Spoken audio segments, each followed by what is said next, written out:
వాస్తురీత్యా మీ ఇంట్లో ఉన్న ఎలాంటి నెగటివ్ ఎనర్జీకైనా క్షణాల్లో రెమెడీ ఇవ్వబడును. మీ ఇంటికి ఎలాంటి డ్యామేజ్ లేకుండా తక్షణమే పూర్తి పరిష్కారం. నమస్తే, నేను విజయ్. తెలంగాణ ముఖ్యమంత్రి రేవంత్ రెడ్డి ఒక సంచలన ప్రకటన చేశారు. ఏదైతే సినీ కార్మికులు ఉన్నారో కార్మికులకు సంబంధించినటువంటి ఒక సభలో ఆయన ఒక మెసేజ్ కూడా పాస్ ఆన్ చేశారు. ఇక మీదట భారీ వ్యయంతో నిర్మించినటువంటి సినిమాలకు సంబంధించి టికెట్ల ధరలను ప్రభుత్వం పెంచాలంటే అందులో ఖచ్చితంగా 20% సినీ కార్మికులకు సంబంధించినటువంటి వెల్ఫేర్ ఫండ్కి ఇవ్వాలని ఒక నిర్ణయం తీసుకున్నారు. అలాగే కార్మికులకు సంబంధించినటువంటి సంక్షేమం కోసం అనేకమైనటువంటి ప్రకటనలు కూడా ఆయన చేశారు. దాని గురించి డిస్కస్ చేద్దాం. దీని గురించి సినీ పరిశ్రమ ఏమనుకుంటుంది, కార్మికులకు సంబంధించినటువంటి సంక్షేమంపై ముఖ్యమంత్రి తీసుకుంటున్నటువంటి నిర్ణయాల్ని ఏ విధంగా స్వాగతిస్తున్నారు, దీని గురించి మనం మాట్లాడదాం. మనతో పాటున్నారు ఏదైతే నిర్మాతల మండలికి సంబంధించినటువంటి కౌన్సిల్కి సంబంధించిన సెక్రటరీ, ప్రముఖ నిర్మాత నట్టి కుమార్ గారు ఉన్నారు. నమస్తే అండి. నమస్తే అండి. జాయింట్ సెక్రటరీగా మీరున్నారు. సో ఇప్పుడు మీరు రేవంత్ రెడ్డి గారు తీసుకున్న నిర్ణయాన్ని, ఆ ప్రకటనని మీరు స్వాగతిస్తున్నారు అనుకోవచ్చా? సార్, కార్మికుల పక్షాన ఏది చేసినా కార్మికుల పక్షాన కార్మికులకు బాగుంటుంది అంటే, కార్మికుల్ని నిలబెట్టాలి అంటే కార్మికుల పక్షాన ఆయన కార్యక్రమాలన్నింటికి మేము స్వాగతిస్తాం, ప్రతిదీ స్వాగతిస్తాం. కానీ తల్లిదండ్రులు ఉంటేనే పిల్లలు ఉంటారు. అంటే తల్లిదండ్రులు అంటే నిర్మాత డైరెక్టర్, వాళ్ళకు కూడా ఆ నిర్మాతకు కష్టం వస్తే కూడా కాపాడుకోవాలి. ఎందుకంటే నిర్మాతలు లేకపోతే సినిమా ఇండస్ట్రీ లేదు.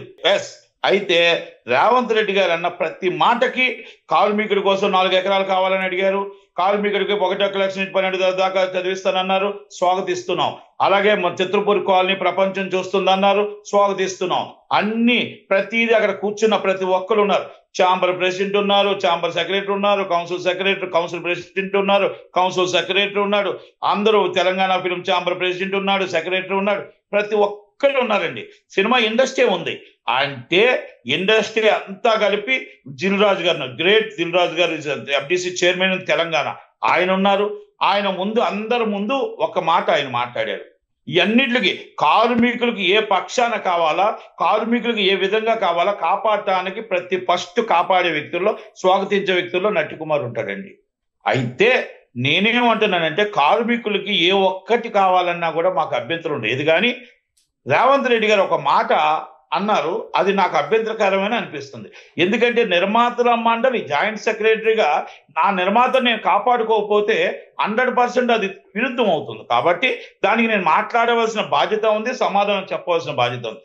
రేవంత్ రెడ్డి గారు ఏమన్నారంటే టికెట్ రేట్లు పెంచితే, ఇక మీదట టికెట్ రేట్లు పెంచితే 20% మా వెల్ఫేర్ ఫండ్ అంటే కార్మికులకు ఇవ్వాలి అన్నారు. నేనేమడుగుతున్నానంటే మాకు రేటు పెరిగితేనో లేకపోతే అబ్నార్మల్ రేట్స్ వస్తేనో, మాకు ఎక్కువ బడ్జెట్ అవుతేనో, ఇప్పుడు అవతార్ లాగో లేకపోతే ఒక కాంతార లాగో లేకపోతే ఒక కల్కి లాగో పెద్ద సినిమాలు 400 కోట్ల బడ్జెట్ అయినప్పుడు కంపల్సరీ రేటు అడగటానికి మాకు రైట్ ఉంది. మేము రేటు పెంచమని, మా బడ్జెట్ ఉంది కాబట్టి రేటు పెంచమని అడుగుతాం. ఓకే, కొన్నాట్లు మీరు పెంచారు, కొన్నాట్లకు పెంచలేదు, కొన్నాట్లకు హైకోర్టు తీసేసింది. ఇవన్నీ సో మెనీ ప్రాబ్లమ్ తెలంగాణలో ఉన్నాయి మనకు పుష్ప 2 తర్వాత. ఇవన్నిటిలో మీరు రేటు పెంచితే 20% వెల్ఫేర్ ఫండ్ అంటే, రేటు పెంచిన ఉదాహరణకు గతంలో పెంచిన రేట్లలో పెద్ద సినిమాలకి ఒక 100-200 కోట్లు ఎక్స్ట్రా వస్తుంది. అంటే మీరు 20% అంటే 40 కోట్ల రూపాయలు మీరు వెల్ఫేర్ ఫండ్కి ఇవ్వాలి. అంటే ముఖ్యమంత్రి గారు ఈ విషయంలో స్పష్టంగా వచ్చినటువంటి ప్రాఫిట్ అని కానీ లేదంటే మొత్తం షేర్లు అని కానీ ఎక్కడా చెప్పలేదు. వచ్చినటువంటి ఆదాయంలో 20% అన్నారు. అంటే ఒక 100 రూపాయలు నిర్మాతకు పెంచిన ధరల వల్ల వస్తే అందులో 20 రూపాయలు కార్మికులు వెల్ఫేర్ ఫండ్కి ఇవ్వడంలో తప్పలేదు కదా. ఎలాగంటారండి, ఎక్కడి నుంచి ఇస్తాం? అంటే ప్రభుత్వమే రేట్లు పెంచుతుంది కదా. 18% జిఎస్టీ పబ్లిక్ దగ్గర కలెక్ట్ చేస్తున్నాం, ఈ 20 రూపాయలు కూడా మేము పబ్లిక్ దగ్గర కలెక్ట్ చేయాలా? నట్టి కుమార్ గారు, ఎక్కడా చట్టంలో లేదు కదా. నిర్మాతలు ఎంత భారీ బడ్జెట్ పెట్టి సినిమా తీస్తే అందుకు తగ్గట్టుగా టికెట్ రేట్లను 1000-1500 ఇష్ట ప్రకారం పెంచేటువంటి చట్టం ఎక్కడా లేదు కదా. అది ప్రభుత్వం తీసుకున్నటువంటి చొరవతోనే ఈ ధరలను పెంచుతున్నారు. ఆ పెంచిన ధరల్లో వచ్చేటువంటి ఆదాయంలో 20% కార్మికులు ఇవ్వడంలో తప్పు లేదు అనేది ముఖ్యమంత్రి చెప్పినటువంటి మాట. నిర్మాత లాభం పడి ఆ లాభంలో ఏమైనా వచ్చిన దాంట్లో ఏమైనా ఇవ్వండి అంటే ఇస్తాం మేము. నేను అడిగేది కూడా అదే. ఇప్పుడు ఒకవేళ ఆయన మాట స్పష్టంగా లేకపోయినా వచ్చిన ప్రాఫిట్ లో 20% ఇవ్వడంలో మీరు ఓకేనా? కాదండి, నిర్మాతకు లాభం వచ్చి నిర్మాత కంఫర్టబుల్ ఉండి దాంట్లో 20% వచ్చిన ఆదాయంలో 20% ఇమ్మంటే దానికి కంఫర్టబుల్ ఏనండి, ఎవరు ప్రాబ్లం లేదు. వచ్చిన ఆదాయంలో 20% మీరు కార్మికులకు వెల్ఫేర్ ఫండ్కి ఇవ్వండి అంటే, మా కార్మికులు ఎవరండి? మా సోదరులే కదా, మా దగ్గర పనిచేసే వాళ్ళు కదా, మా పిల్లలే కదా, మేము ఎందుకు ఇవ్వం? ఆదాయంలో వచ్చిన దాంట్లో 20% ఇవ్వడంలో తప్పు లేదు. కానీ అక్కడ క్లారిటీ రావాలి. ఎందుకంటే రేట్లు పెంచితే 20% టికెట్ రేటు మీద రేటు పెంచడానికి వస్తే, మీరు టికెట్ రేటు పెంచుకోకపోతే లేదు. స్పష్టంగా అనలేదు. మరొకసారి నవంబర్లో కూడా సమావేశం అవుతాం, దీని మీద క్లారిటీగా కూడా ఒక డిస్కషన్ అయితే జరగాలని కూడా ముఖ్యమంత్రి అన్నారు. అంటే ఆయన చెప్పినటువంటి మాటల్లో ఈ అంశాన్ని కూడా ఆయన ప్రస్తావించారు. అంటే నేను ఒకటి ఎలక్షన్ ఉంది కాబట్టి దీనికోసం ఎక్కువ డిస్కస్ చేయండి. ఎందుకంటే ఇది కొంతమంది ప్రతిపక్షాలు ఎలక్షన్ కోసం వాడుకుంటారు కాబట్టి, నేను ఎలక్షన్ కోసం మళ్ళీ రాంగ్ ట్రాక్ వెళ్ళేటట్టు నేను చేయదలుచుకోలేదు. ఎందుకంటే ఒకటి, రేవంత్ రెడ్డి గారు అన్న మంచి అంశాలు తీసుకుందాం, చెడు అంశాలు కాదు. ఆయన మాట్లాడే ప్రతి మాటల్లో కూడా కార్మికుడి కోసం స్కూల్ కట్టిస్తానన్నాడు, స్వాగతం. 10 కోట్ల ఫండ్ కూడా ఇస్తానన్నాడు. రెండోది ప్రతి కార్మికుడికి, ఇల్లు లేని కార్మికుడికి ఇల్లు ఇస్తానన్నాడు. చిత్రపూర్ కాలంలో ఇల్లు ఇవ్వాల్సిన బాధ్యత అక్కడ అనిల్ గారిది, అక్కడ తమ్మిరాజు గారిది. అమ్మిరాజు గారు ఇల్లు ఇవ్వకపోతే సీఎం గారు ఇంటికాడికి వెళ్ళి కూర్చుంటారు. వాళ్ళిద్దరూ ఇల్లు ఇవ్వాల్సిన, కార్మికుడికి, ఇల్లు లేని కార్మికుడికి ఇల్లు ఇవ్వాల్సిన రెస్పాన్సిబిలిటీ చిత్రపూర్ కాలనీలో ఐఎమ్ రెస్పాన్సిబిలిటీ అని అనిల్ అండ్ వల్లభనేని అనిల్ గారికి, అమిరాజ్ గారికి బాధ్యత అప్పచెప్పాడు. దానికి పైన ఎవరికి అప్పచెప్పాడండి? దిల్ రాజు గారికి. వీళ్ళిద్దరూ కానీ ఏమైనా తప్పు చేస్తే దిల్ రాజు గారి దగ్గరికి వెళ్ళాలి. అంటే నిజమైన సినీ కార్మికుడికి ఇల్లు ఉండాలి, ఇల్లు లేని కార్మికుడికి ఇల్లు రావాలి. ఇంకొకటి, దీన్ని బిజినెస్ చేయడానికి లేదు. 658 ప్రకారం, జీవో 658 ప్రకారం, కాంగ్రెస్ గవర్నమెంట్ ఇచ్చిన జీవో ప్రకారం, 1981 జీవో ప్రకారం 1990లో ఇచ్చారండి. ఇది మన 89లో ఇచ్చిన స్థలం ఎన్ జనార్దన్ రెడ్డి గారు ఇచ్చారు. ఎన్ జనార్దన్ రెడ్డి గారు చిత్రపూర్ కాలనీలో ప్రభాకర్ రెడ్డి గారి ఆధ్వర్యంలో ఇచ్చిన స్థలాన్ని ఇది మనకి సొసైటీకి ఇచ్చారు. సొసైటీలో బిజినెస్ చేయడానికి కానీ, అమ్మకానికి కానీ, తాకడ పెట్టడానికి కానీ ఏ చట్టాల ప్రకారం ఎక్కడా తప్పు తోవలేదు. అంటే నట్టికుమార్ గారు, చిత్ర పరిశ్రమలో అనేక రకాల సమస్యలు ఉన్నాయి. సో ఇప్పటి వరకు కూడా ఏ ముఖ్యమంత్రి కూడా ఈ స్థాయిలో చొరవ తీసుకొని, కార్మికులు వేల మంది ఉంటారు కార్మికులు, ఆ కార్మికులందరూ కష్టపడితేనే లైట్ బాయ్ దగ్గర నుంచి ప్రతి ఒక్కరు కూడా కార్మికులు వెలుగులోకి రాని వాళ్ళు చాలామంది ఉన్నారు. అలాంటి వాళ్ళ గురించి ముఖ్యమంత్రి స్పందించారు, ఒక నిర్ణయం తీసుకున్నారు. తెలంగాణకు సంబంధించి ముఖ్యంగా హైదరాబాద్లో ఫ్యూచర్ సిటీలో కూడా ఎవరైతే ఫైటర్స్ ఉన్నారో వాళ్ళ కోసం కూడా ప్రత్యేకంగా అక్కడ శిక్షణ తీసుకోవడం కోసం ఒక ప్రత్యేక స్థలాన్ని కేటాయిస్తా అన్నారు. స్కూల్ను కూడా కార్పొరేట్ స్థాయిలో కట్టిస్తాను అన్నారు. ప్రతి విషయంలో కూడా కార్మికులకు న్యాయం చేయడానికి ప్రభుత్వం సిద్ధంగా ఉంది అన్నారు. అది కరెక్ట్ కాదంటారా? ప్రతి దాన్ని స్వాగతిస్తున్నాం అండి.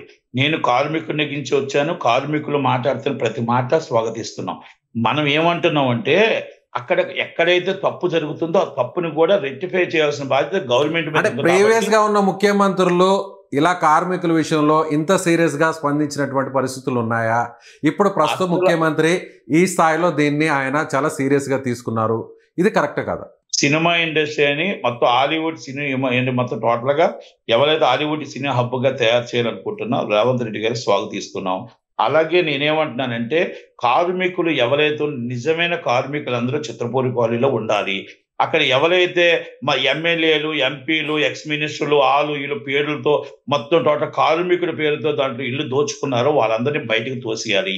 హైడ్రా అనే ఒక సంస్థ లోనకు వచ్చి మొత్తం ఏరు పారేసి, ఇప్పుడు ఓట్లు చోరు ఎలా చేస్తున్నారో, ఓట్లలో ఎలా ఏరు పారేస్తున్నారో అలాగా ఎవరైతే నిజమైన కార్మికుడికి స్థలం ఇవ్వాలి, నిజమైన కార్మికుడికి ఇల్లు ఇవ్వాలి.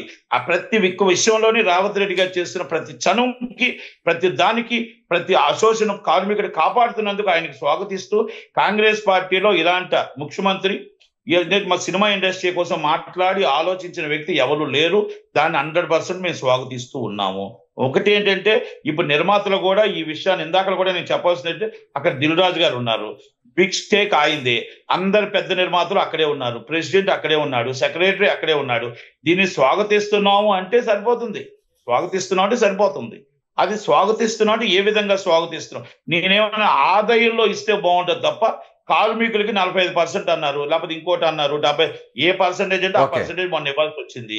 కనుక కార్మికుని కాపాడడం కోసం, నిలబడడం కోసం నిర్మాతలు ఎప్పుడు కూడా తోడుగానే ఉంటారు, గవర్నమెంట్కి ఎప్పుడు కూడా అండగానే ఉంటారు. అయితే ఇక్కడ మనం కావాల్సిందల్లా కార్మికుడు బాగుండాలంటే నిర్మాత బాగుండాలి. నిర్మాత బాగుంటేనే కార్మికుడు బాగుంటాడు, నిర్మాత సినిమా తీస్తేనే కార్మికుడు బాగుంటాడు. నిర్మాత లాభాల్లో మీరు ఏదైనా పెట్టమంటే బాగుంటుంది తప్ప దాన్ని ఏ విధంగా చేయాలి అనేది అక్కడ పైన కూర్చున్న వాళ్ళందరూ నిర్మాతల మండలకు ఉన్నారు, ఛాంబర్ ఉంది, అలాగే దిల్ రాజు గారు. దిల్ రాజు అంటే మొత్తం పెద్ద సినిమా స్టేక్ అంతా ఆయనే, అంత మొత్తం టోటల్గా తెలంగాణలో సీఎంగా తర్వాత ఆయనే సీఎం.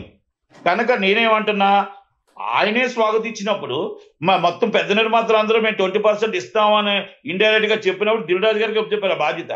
కనుక ఆయనకి ఆ బాధ్యత అప్పచెప్పినప్పుడు మనకి ఎలా నిర్ణయం తీసుకున్నా కూడా మాకేం అభ్యంతరం లేదు, ఇక్కడ అభ్యంతరం లేదు. కానీ మేము ఒక్కటే చెప్తున్నాం, కార్మికుడికి ఇల్లు ఉండాలి, చిత్రపూర్ కాలనీలో కార్మికుడు ఉండాలి, నివాసం ఉండాలి అనేది మా బాధ, మా ఆవేశం, మా ఆవేదన.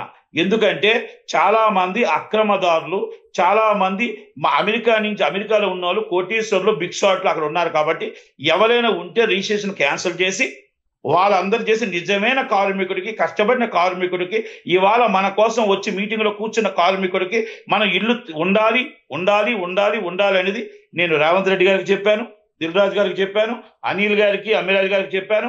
కార్మికుల పక్షానే మేము ఉంటాం, కార్మికుల పక్షానే పోరాడతాం.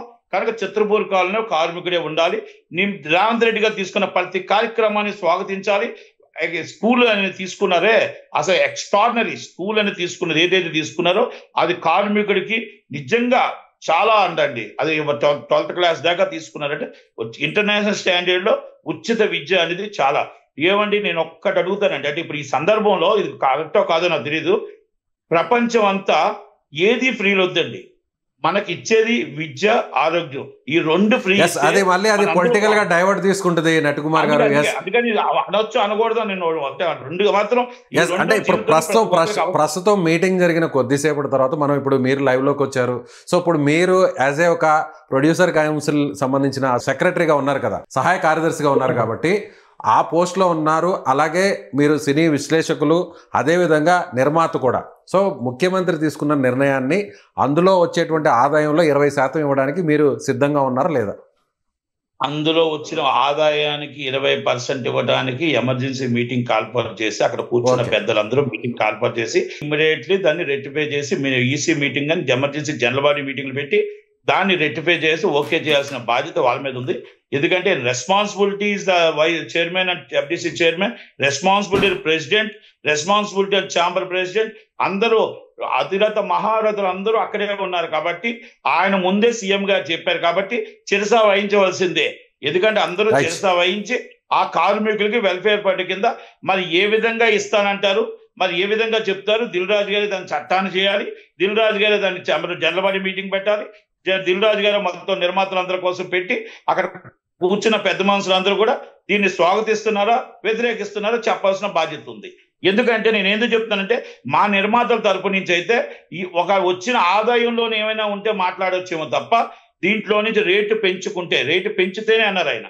ఒకవేళ రేటు పెంచితే మాకున్న కష్టాలు, మాకున్న నిర్మాతల బాధలు మాకు తెలుసు. కాబట్టి మేము కార్మికులకి వెల్ఫేర్ ఫండ్ ఇచ్చే పరిస్థితుల్లో మేము ఉండం. ప్రతి సినిమా డెఫిసిట్లోనే ఉంటుంది. నిర్మాత శ్రేయస్కరంగా లేడు, నిర్మాత కష్టాల్లోనే ఉన్నాడు. బయటికి వైట్ షర్ట్ వేసుకొని కనబడినా లోనకి చిరిగిపోయిన బట్టలతో ఉన్నాం.